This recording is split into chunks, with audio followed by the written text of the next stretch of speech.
அப்படி வந்தா உங்க முகத்துல முழிக்கணுமேனுதான். தயவு செஞ்சு எங்களை விட்டுடுங்க. நாங்க எங்கேயாவது போய் நிம்மதியா வாழ்ந்துக்கிறோம். ஒரு நிமிஷம்மா, இத்தனை வருஷமா இந்த அண்ணன் மூஞ்சில முழிக்க கூடாத அளவுக்கு அப்படி நான் என்னமா தப்பு பண்ணிட்டேன்? சொல்லுமா, சொல்லு. என்னம்மா இது? எழுந்துரு. நீ ஏமா வந்து என் கால்ல விழற?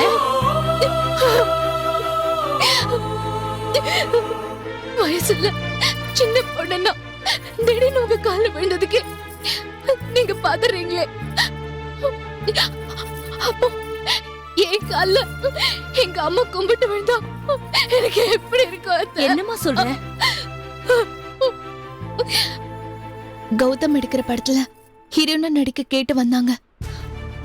பேசிட்டு போகும்போது அவங்க போனை மிஸ் பண்ணிட்டாங்க. அது எடுத்து கொடுக்கும்போது வால்பேப்பர்ல உங்க போட்டோ பார்த்தேன். கௌதம் கிட்ட கேட்டேன், அப்பா அம்மான்னு சொன்னாரு. அப்பா அவரோட ரூம்குள்ள வச்சிருக்கிற உங்க போட்டோ பார்த்து பல தடவை அழுததை நான் பார்த்திருக்கேன். மதுரை டூ தேனிக்கு போற